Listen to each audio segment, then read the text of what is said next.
Hello and good morning, everybody. It is so good to see all of you here on day one of reInvent 2025. Welcome, welcome again. Now in 2025, infrastructure as code is not just an option for cloud development, it is the go-to mechanism for building and managing serious applications in the cloud. And so today, in the AWS Infrastructure as Code year-in review session, we'll tell you about all things infrastructure as code on AWS and share some new innovations that will multiply your deployment speed on the cloud while strengthening your safety and security posture. So I hope those morning coffees have kicked in by now because we have some exciting stuff to cover today. Now, for those of you who are still figuring out your bearings, we'll start the session by clarifying who we are, who the session is for, and what you can expect to get from this session. Now, my name is Akash. I am a senior product manager for the AWS Infrastructure as Code, or IAC team. I lead some of our core infrastructure management products that help both developers and platform engineers. And my focus is on helping our customers scale their AWS usage with safety. I'll now pass the spotlight to Pranitha. Hey, everyone. Welcome to the first session for many of you. I'm Pranitha Prakash. I'm a senior product manager. I focus on developer experience in our developer tools organization. My products are Cloud Development Kit, CDK, a lot of you might be familiar with, and Amplify for front-end web development. I'm really excited to be here speaking to you all today. Now that you know a little bit about us, we would love to know a little bit about you. So let's do a raise hands exercise.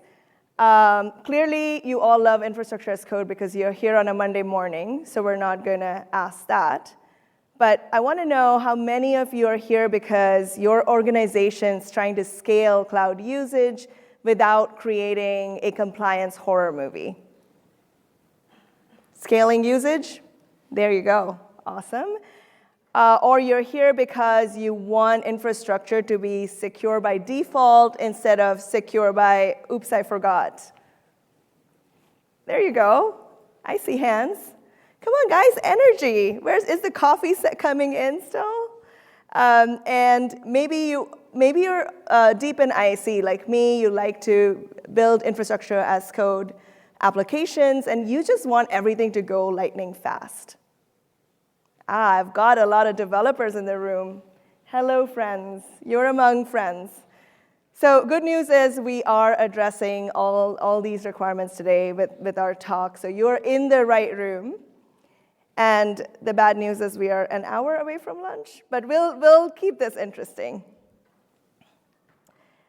So the agenda for today is we're going to do a brief refresher on what is IAC. We want to make sure we're speaking the same language here. And then we're going to move into the latest launches we've made in speeding up or improving developer experience with our IAC tools. Then we're going to go into how does IAC help evolve applications safely, as applications are ever changing, and this is really important.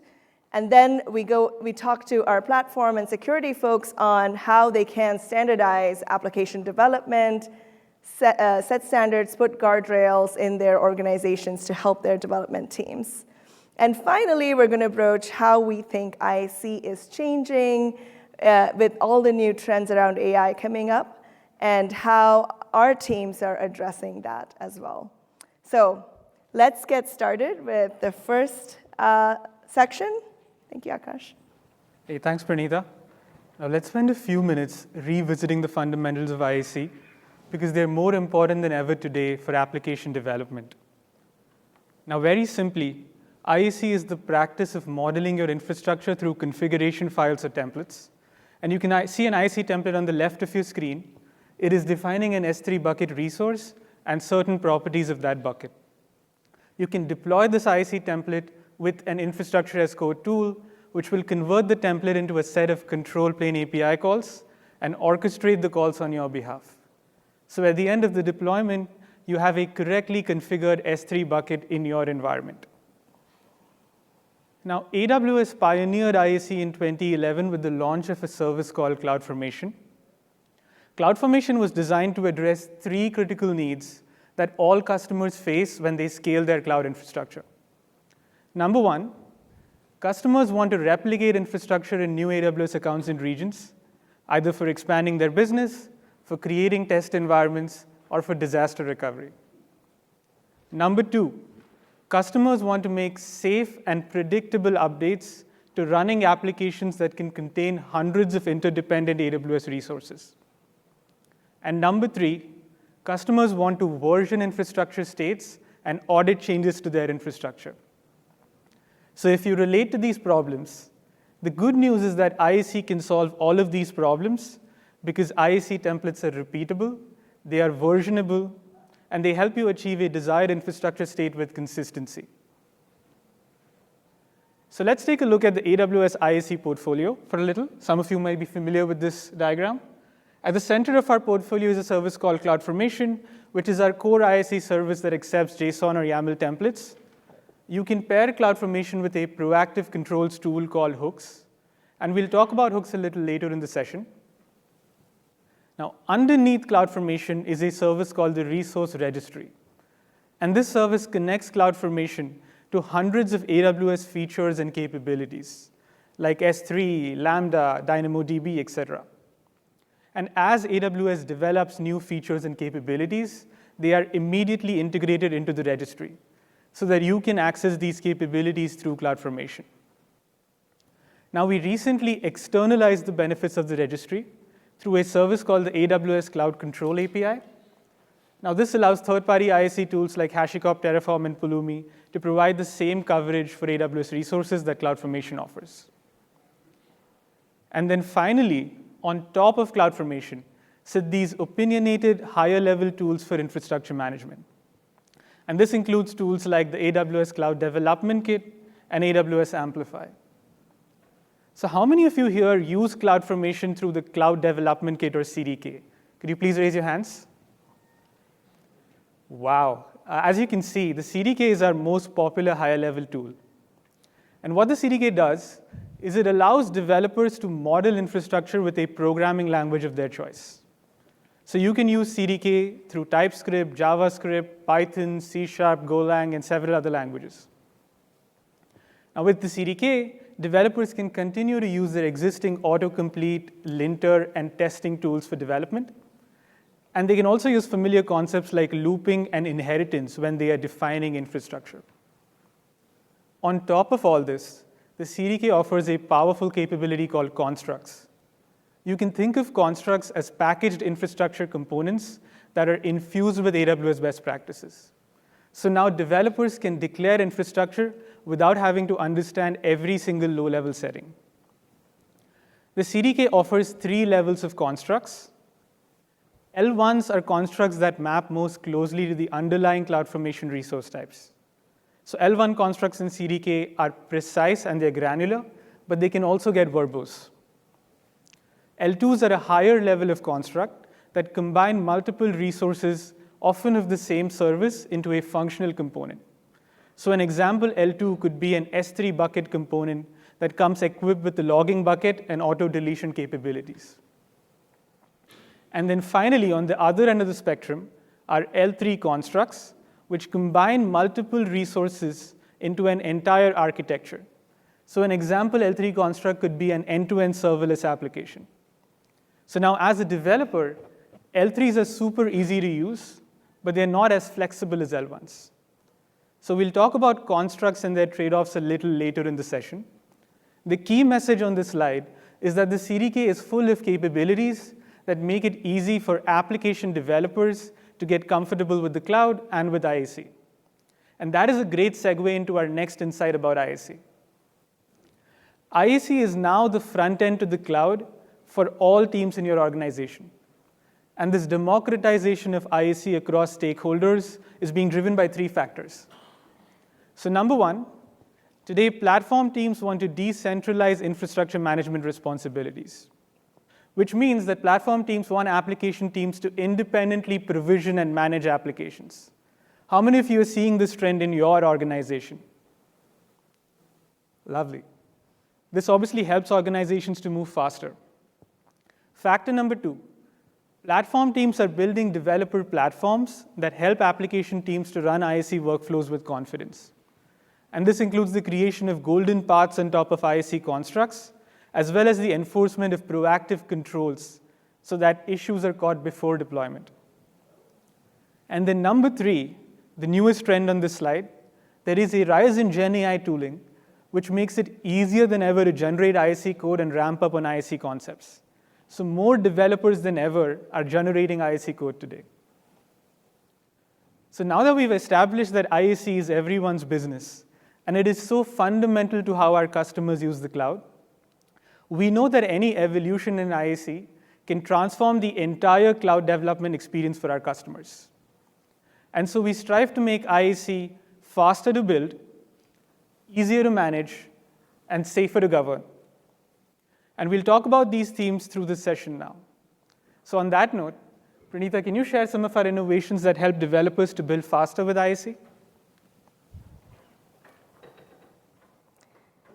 Yeah, so a little bit about me is I was a developer before I was a product manager, and I was one of the lazy developers, and I wanted all the tooling set up correctly to help me move fast. And I see your faces, and I know we have lazy developers in this room. Raise your hands, guys. Where are my lazy developers at? All right, excellent. So remember the days before ISC when provisioning infrastructure was days of waiting on tickets that you hand off to your platform teams, and you never knew if you would get what you asked for. Now it is a single command that can spin up complete stacks of compute, networking, databases. You can set up isolated stacks to test your application code quickly, and no one is allowed to say, but it works on my machine anymore. But with ISC, there is a learning curve today, especially with AWS ISC, because there are a lot of concepts for developers to know about before they can even start using it.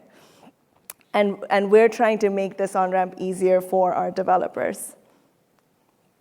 Let's look at a typical developer workflow. Now, if you are a CDK developer, you have an application in mind, and you're looking for patterns in the CDK constructs that are available online to kind of compose them together into an application and make it work to what you need. You use the CDK CLI to then take your application written in a higher level programming language like TypeScript and turn that into CloudFormation templates and assets. If you are someone who prefers to write declarative code to define your infrastructure, you start at this step, building your CloudFormation template. And then you call the CloudFormation service to deploy and provision your infrastructure for you. So this is the typical developer workflow today. Now, while this slide talks about CDK, I do want to focus on developers that are building their CloudFormation templates by hand. And then I will move on in the next part to talk about the provisioning and deployment improvements that we've made. So let's start with authoring. If you're authoring CloudFormation by hand today, you think about the services you want to compose together into your template, and you look at multiple AWS documentation pages. You start with learning about S3 if you're using S3, and then you go into learning about all the properties that you can configure in S3. And then you look at the CloudFormation docs to make sure you know the syntax, and you put in a valid syntax in the property values. And this is a lot of context switching for developers. You're going back and forth between your IDE and 1,000 tabs on your browser, which is why we're really excited to kind of bring that experience to you within the IDE with the AWS Toolkit plugins. Now, the Toolkit plugin supports a CloudFormation IDE experience today, and you can use that on Visual Studio Code, and IntelliJ IDEA. The three main features of this plugin are you have autocomplete and hover features. So if you define a resource, you see documentation pop up, and you see properties that you you would need to define for that resource. You can also, the plugin automatically runs linting tools for you. So it catches syntax validation errors in line on the IDE, which is really helpful, and you can instantly fix them, along with a helpful documentation on how to fix it as well. And it also catches security best practices being missed in the code and warns you of those. In this example, I believe we're trying to assign a public IP address to a VPC. So hopefully this makes the authoring experience much simpler on CloudFormation. Please let us know how this works out for you.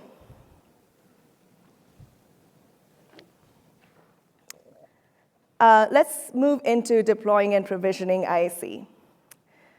Now, IAC, your typical workflow looks something like this, where you are creating your change set, executing it in CloudFormation, and deployment starts, and possibly it finds errors, and then it has to roll back to the previous safe state.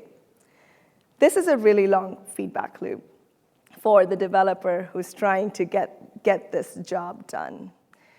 Every time the developer makes a change to their template, they need to package, deploy, and wait. And once the error is encountered, they need to redeploy the fix and do the same thing.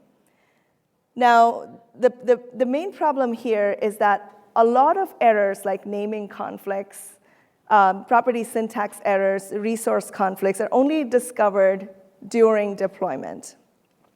For many organizations, this could also mean waiting for pipeline deployments to fail, or having your platform engineer have to reach out to you about this failure.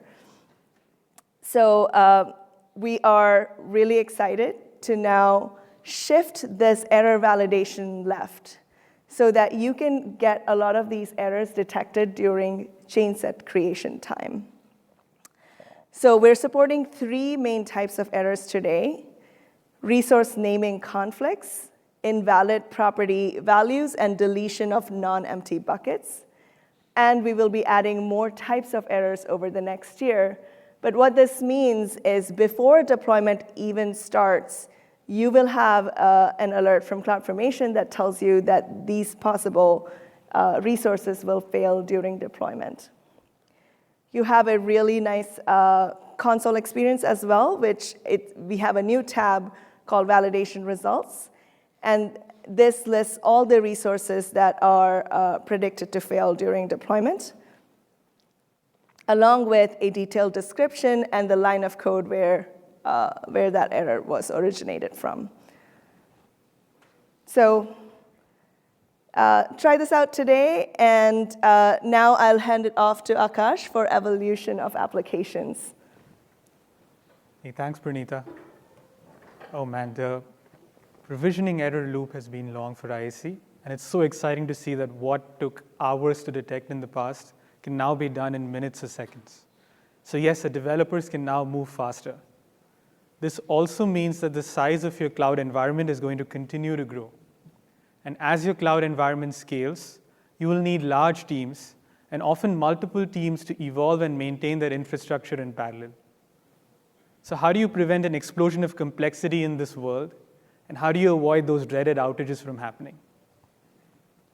Now, IAC is your shield against chaos at scale, because IAC brings the best of DevOps to infrastructure change management. With IAC, you can review code before it's being pushed out. You can version infrastructure changes as they happen. And you can deploy infrastructure changes through structured CI/CD pipelines and test environments. But in order to access these critical security and safety benefits, you need to keep your IAC up to date and well architected. So let's talk about what gets in the way of that and how we can mitigate those pain points. Let's first address IAC drift, which our customers tell us is their biggest challenge with infrastructure management today. To understand drift, imagine that you're a developer, and you, of course, are very familiar with our best practices. You're on top of things. So when you want to provision a new resource in your environment, you do that through IAC. You define an IAC template and you deploy it. but you have a second developer on your team who's not as familiar with best practices. They need to change your resource, and they need to do it quickly. So they go to the AWS Management Console, and they click their way into resource changes. Now the actual state of your resource has drifted away from the template definition of your resource. And this is bad because once drift enters your environment, you could see unexpected changes in future IAC deployments, including reversals of critical fixes that you made for production incidents. You could also find it difficult to reproduce your application for testing or disaster recovery. And you're also exposed to violations of compliance policies. In fact, customers have shared with us that some teams have accumulated so much drift that they've completely given up on managing applications with IAC and lost all of the safety benefits that come with it. And that is why I'm very excited to announce that CloudFormation has launched a new capability called drift-aware chain sets that can help you to safely manage drift and keep your infrastructure in sync with your templates. Now, the way this works at a high level is when you need to deploy an updated IAC template on top of a drifted resource, you create a drift-aware chain set, and CloudFormation will compare your template to the actual state of your resource. You will get a three-way comparison of the actual resource state, your new template definition, and your last deployed template definition. So you can detect overwrites of drift, and you can fix unintended overwrites in your template. When you refine your template to show you the desired state, you can execute the chain set to bring your drifted resource in line with the new template definition. And so the net result is that you've safely reconciled drift for your resource and taken it to its desired state. Let's unpack this with an example. Let's say that you have a malfunctioning application that you built with IAC. Ignore the IAC template on the left for a second. I know it appears complex. Look at the diagram on the right. You have a Lambda function reading from an S3 bucket. Objects in the bucket expire every day. And there is a CloudWatch alarm on the bucket which monitors the number of objects in that bucket. But because this application is working, and you don't exactly know what's wrong, you would go to the AWS console and try out some fixes for this application. So here's what you do. You go to the console, and first you increase the expiration of objects in the bucket to 100 days so that you could observe what data is actually flowing into the bucket. But you know this is going to trip up your CloudWatch alarm, so you delete the alarm temporarily. And then over time, you discover that the issue is with the timeout of your Lambda function. And increasing the timeout to 20 seconds gets your application running. So the good news is that you know the root cause of your issue. The challenge is that your application is left in a broken state. So how do you get back from here to a production-ready state? Well, now it's super easy with drift-aware chain sets. All you need to do is make the changes to your IAC template that you want to persist in your environment. So in our case, we now want to increase the timeout of the Lambda function to 20 seconds. After we make this change, we create a drift-aware chain set with CloudFormation. And now CloudFormation is doing all of the heavy lifting for you. It is detecting that your CloudWatch alarm was deleted out of band and needs to be recreated in the deployment. It is detecting that your Lambda function has been changed out of band, and the template definition of the function has been updated to incorporate this change. It is also detecting that the S3 bucket has been updated out of band, and it needs to be reset to its template definition. You can zoom into the property level view for each resource. So for example, for the S3 bucket, you can see that the actual value of your expiration setting is 100, while the value in your new template is just 1. And you can also see that this actual value is coming from an out-of-band change. You can expand this out-of-band change to see what the value was in your previous deployment. So now you have a full picture of the story of your deployment. And that's it. You just execute the chain set, and your application is now back in a healthy state, and it is also in sync with your template. So that is how easy it is now to manage drift with drift-aware chain sets. Now, Pranita, I'll pass it back to you to share how you can keep IAC up to date with new business requirements. I love that drifts are yesterday's problem. So I guess how many of you have built an application, pushed it to production, and never touched it again? It's just not a thing in our industry, right? Applications are ever-changing, constantly evolving. New product managers, new security guidance, new requirements come in, and you constantly have to revisit and keep modifying them. This used to be really hard to do with CDK applications, by the way, until a recent launch. And I want to talk about that right now. So you have a CDK application. It's possibly using a monolithic Lambda function, but it works, so why not? It's talking to 3 tables. It's doing its job. Your customers are fine with it. And you don't want to fix something that isn't broken. Now, you know there's tech debt, and you realize, well, you know what? I want to scale these 3 Lambda functions independently of each other. And it's also part of well-architected principles to not have monolithic Lambda functions. And while I do that, I might as well move the CDK application code from L1s to using an L2 so I can configure my Lambda function in one place and use inheritance to spin up 3 other Lambda functions. All good ideas. And when you try to do that, what happens? Any guesses? What happens when you try to deploy a changed application in CloudFormation? You lose your data. Congratulations. It will delete and recreate your resources because it does not know what refactoring is. Until we made that change with CDK refactor and CloudFormation refactor. What this helps with now is it makes infrastructure as code development closer to how we think of software development to be. You can rename your constructs. You can move resources between stacks within your application. You can upgrade your L1s to L2s or L2s to L3s without risking losing persistent resources or data.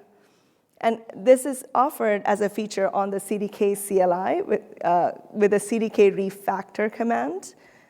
And we pass in the unstable flag today because it's an experimental feature. It's in preview. So when you change your application to where you want it to be and you run the CDK refactor command, what it's really doing is it's mapping the constructs in your deployed application to the ones in your local application. And it recognizes that things have moved instead of being a replace action. Once you confirm this, it tells CloudFormation, don't redeploy anything. I'm just remapping the logical IDs to the infrastructure, to the physical IDs. And you don't risk losing data in this process. So try CDK refactor. If you have old CDK applications that need a little love, you can now do that with CDK refactor. So let's move on to the next section, which is simplifying and governing IAC workflows. Simplification, to me, means that developers can move faster with fewer decisions per deployment by using patterns or guardrails available to them.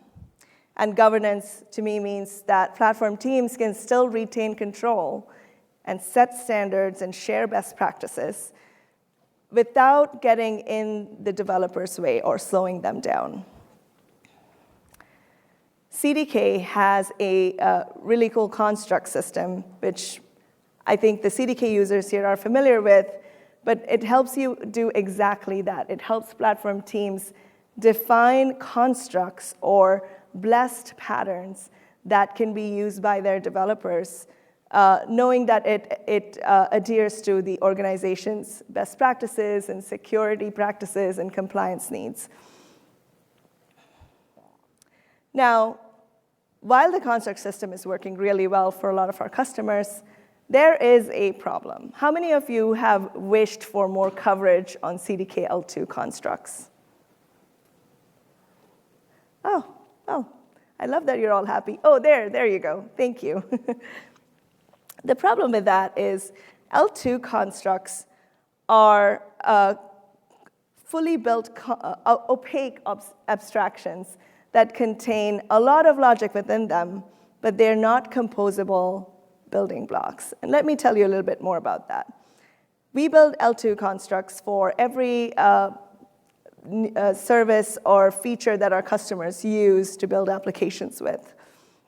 So while we don't cover all of AWS, we cover a lot of popular patterns in AWS with L2 constructs. Now, your organizations your platform teams take that, and if they don't think that the L2 meets their security and compliance needs, they extend it with adding or removing features to meet their needs. And we call that custom constructs. Custom constructs could be at the L2 layer, or they could be higher level constructs that match your use cases, like secure API or data pipeline.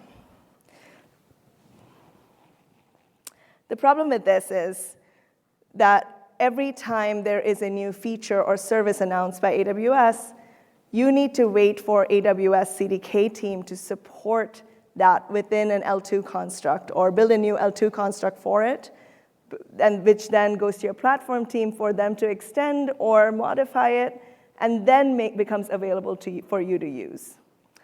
For fast-moving organizations, that could be too slow. So we wanted to, as a CDK team, we wanted to look into how we can decouple innovation velocity from abstraction maintenance. Sorry, this is fall, and I have kids and my throat. So we look at this L2 construct, which is, we like to call it a walled garden. It has beautiful features in it that cannot be used independently of it. An L2 bucket, for example, is a combination of L1 resources, which wrap around CloudFormation resources directly. So it wraps around L1 bucket and KMS key in this particular example. There's a lot more going on in there, obviously, but let's look at just encryption for this one. So the encryption helper adds all the wiring logic between your bucket and your KMS key for you. And if you had to define it on your own by hand, it would be a lot more lines of code. This kind of takes that, does that for you, which is why L2s are really well loved. The problem, though, is a lot of services need encryption. So now we are repeating implementation across each service's L2 construct, and that's doing a similar thing. And every time there's a new service, we need to redefine this because we work through inheritance and not composition. We wanted to switch that around. We wanted to take the helpers out of the L2's walled gardens and make them available as reusable building blocks. And the encryption is just one example, but of course, there are a lot of such cross-cutting features like logging, auto-delete, grants, metrics, tagging. So we are now launching a CDK mixins library in preview. These are composable, reusable abstractions that can apply to constructs of any level. So they're no longer exclusive to L2s. And you can mix and match them with L1s. You can apply them to your custom constructs and get a lot of these benefits for free. An example here is using the encryption at rest. In code, this is how it looks like. We're using encryption at rest with a CloudFormation bucket, which is an L1 S3 bucket.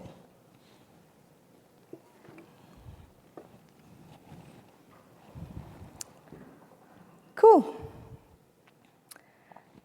Akash, if you can walk us through the proactive controls. Absolutely. Thank you. Hey, folks. So how many of you here are part of a platform team or a cloud center of excellence that either manages abstractions or security controls or deployment pipelines in your organization? Do we have folks here from there? Great, great. So yeah, I mean, as all of you know, the empowerment of application teams to move independently means that you, the platform engineers, are no longer the bottleneck for every change to the cloud. which is great because now your organization can move faster. But IAC misconfigurations can create security risks, and all it takes is for a developer to forget a critical security setting. So how can we help our platform engineers to sleep well at night without worrying about what their developers are doing in their environment? Well, today's security tools are often reactive. What this means is that they look at a resource configuration after the resource has been provisioned. And these tools will generate alerts for the platform team or the security team to respond to. So now the burden is still on the platform team to coordinate responses to incidents. The feedback is passed to developers, who then have to redeploy applications all over again. So this is a long feedback loop. And I know we've been talking about long feedback loops through this session. In order to do better, CloudFormation launched a capability called hooks. What hooks can do is detect misconfigurations before deployment. So you can set up hooks to run custom code or enforce controls at various points in your CloudFormation deployment workflow. And some of the invocation points that we support are just right before resource provisioning starts during a deployment, at the very beginning of a deployment cycle, and you can also shift left control enforcement to chain set creation time, which is deployment preview time. And finally, we also support hooks for Cloud Control API operations, which allows you to enforce consistent controls across IAC tools that your organization uses. So while this is great, a common challenge that customers share with us is it's difficult for us to maintain and define the controls that we want to enforce with hooks. And if you're in that boat, I'm excited to share that CloudFormation just launched an integration of hooks with the AWS Controls Catalog. You can think of these as predefined security best practices that are just directly available for you in the CloudFormation console. So now you can go into the console, and you can open up these predefined best practices. And you can see exactly which control objective and security framework each control maps to. And with just 3 clicks, you can enable a control for all CloudFormation deployments in your account. So it's never been easier to keep your CloudFormation deployment secure. Another key aspect of governance that I know our platform engineers rely on is multi-account architectures, where platform teams vend landing zones to application teams. You can think of them as accounts that are bootstrapped with critical infrastructure and guardrails so that application teams can just start building in those accounts. CloudFormation stack sets are an invaluable tool for account baselining.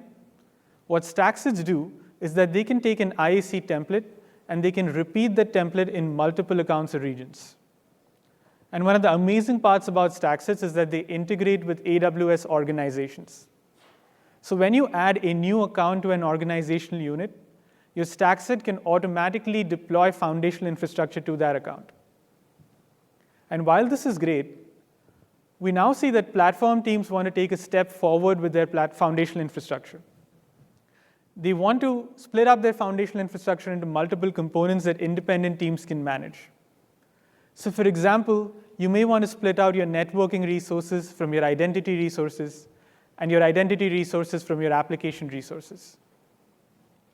The challenge with this approach is that there are implicit dependencies between the stacks. So identity needs to be in place before networking can function, and networking needs to be in place before your application can function. So when you add a new account to an organizational unit, you need your stack sets to deploy in a certain order to avoid failures.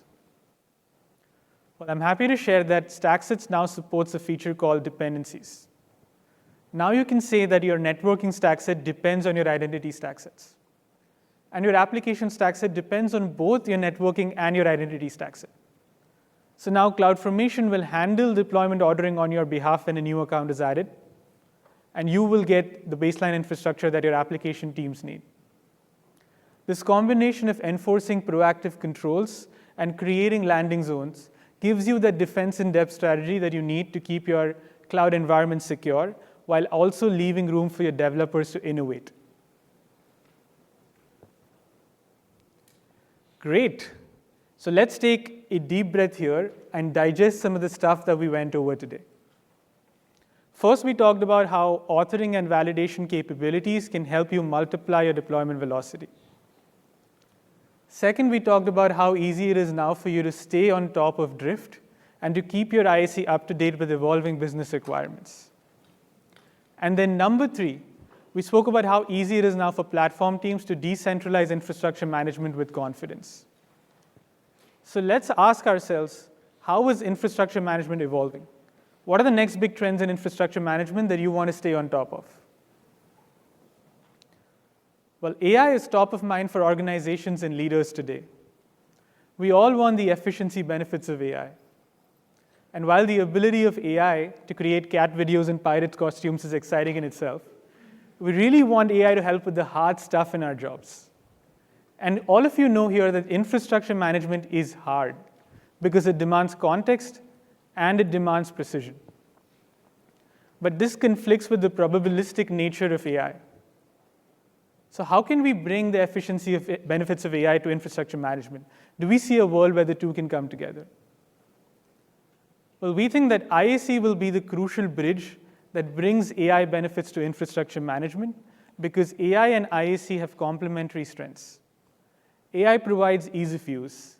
AI provides speed, while IAC comes with built-in mechanisms for safety, for reliability, and for human oversight through features like deployment previews, rollbacks, and resource handlers that come with correctness guarantees.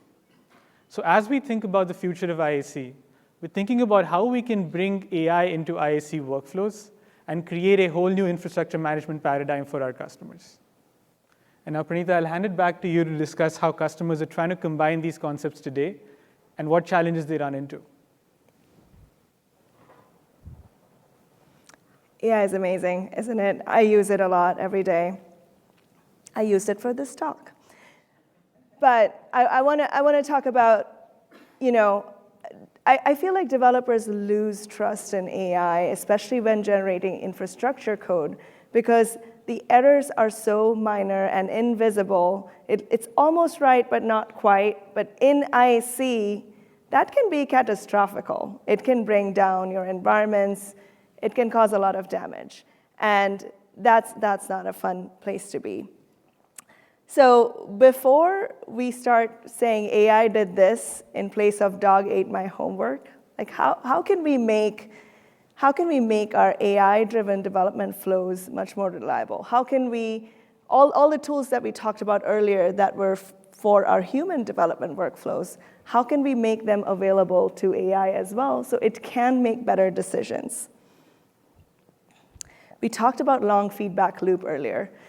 It becomes even more challenging in AI-driven or agentic workflows because an agent is now far removed from when the deployment failure happens. And if it cannot get that context back in time for it to reason and fix the generated code, you lose all of the speed benefits. It's the same with the pipeline. Pipeline now just becomes an additional layer that the agent cannot go past.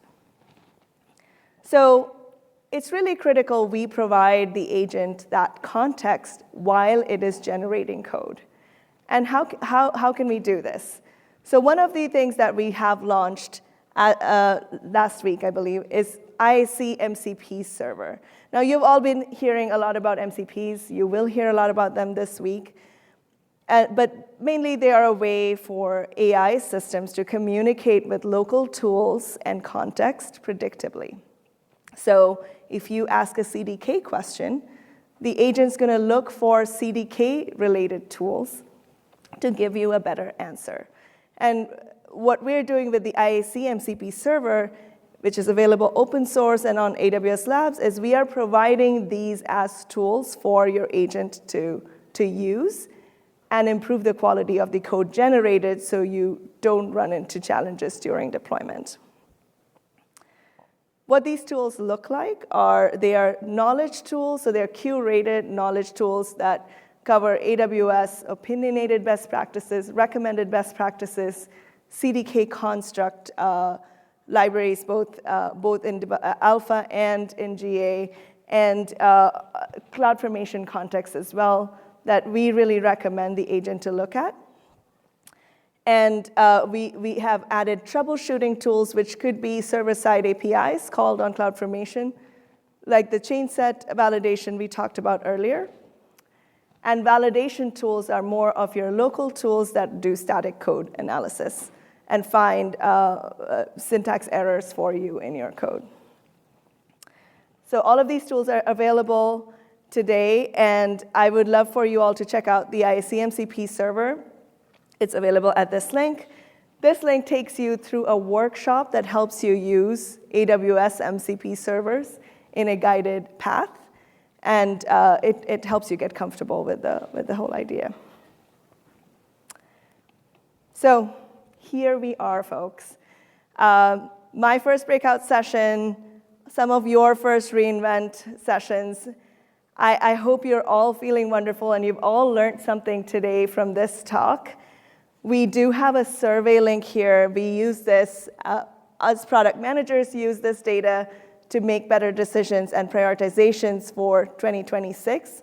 So we would love for you to fill this up for us and let us know your candid feedback on our tools. But overall, I'm really, really excited that I got to speak to you all today. Thank you so much for your time, and we are also available to talk after the session if anyone has any more questions. But thank you, everyone, for your time.